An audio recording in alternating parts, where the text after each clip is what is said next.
ഇന്നലെ V N Vasavan അദ്ദേഹം നിലവിലെ ദേവസ്വം മന്ത്രിയാണ്. അദ്ദേഹം പറഞ്ഞത് ഈ ഉണ്ണികൃഷ്ണൻ പോറ്റിക്ക് പിന്നില് വി ഡി സതീശൻ അദ്ദേഹം എന്താണ് പറഞ്ഞതെന്ന് മനസ്സിലാകുന്നില്ല. ഈ ആരോപണങ്ങൾക്ക് ഈ ഉണ്ണികൃഷ്ണൻ പോറ്റി ഇപ്പോഴും കൊണ്ടുവന്നത് വി ഡി സതീശനാണെന്നാണോ, അതോ ഈ ഉണ്ണികൃഷ്ണൻ പോറ്റിയെ കൊണ്ട് 2019 മുതൽ ഇതെല്ലാം ജയിച്ചത് അദ്ദേഹത്തെ സ്പോൺസറായിട്ട് അവിടെ ഇറക്കിയതും അവിടുത്തെ സ്വർണ്ണമെല്ലാം വെട്ടിച്ചതും എല്ലാം ഈ വി ഡി സതീശന്റെ നിർദ്ദേശപ്രകാരമാണെന്നാണ് അദ്ദേഹം ഉദ്ദേശിച്ചത്. എന്താണെന്ന് മനസ്സിലാവുന്നില്ല.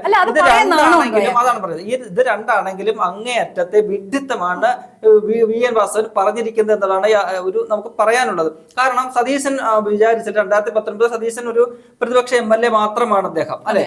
ഇപ്പോഴാണ് അദ്ദേഹം പ്രതിപക്ഷ നേതാവാകുന്നത്. അന്ന് അദ്ദേഹം പ്രതിപക്ഷ MLA മാത്രമാണ്. ആ ഒരു പ്രതിപക്ഷ MLA ഏതെങ്കിലും തരത്തിൽ ഈ പറയുന്ന ഉണ്ണികൃഷ്ണനെ കൊണ്ട് കളിച്ചു അല്ലെങ്കിൽ ചരട് വലിച്ചു കളിപ്പിച്ചു എന്നൊക്കെ പറയുന്നത് എന്ത് അടിസ്ഥാനത്തിലാണെന്ന് മനസ്സിലാകും. അങ്ങനെ ചെയ്യാൻ ഒരു അവസരം അവിടെ ഉണ്ടായിട്ടുണ്ടെങ്കിൽ ഈ വാസവൻ ആ മന്ത്രിസ്ഥാനത്തിരിക്കാൻ യോഗ്യനാണ്. അയാളുടെ കീഴിലുള്ള ആ വകുപ്പിൽ പ്രതിപക്ഷ MLA ഇത്രയും സ്വാധീനം ഉപയോഗിച്ച് അങ്ങനെ കട്ടുകൊണ്ട് പോകാനുള്ള സാഹചര്യം ഒരുക്കി കൊടുക്കാൻ ഒരു പ്രതിപക്ഷ MLAക്ക് കഴിയുമെങ്കിൽ ഈ മന്ത്രിസഭ, ഈ മന്ത്രിമാരെല്ലാം പിന്നെ എന്തിനാണ് ഇവിടെ ഇരിക്കുന്നത്?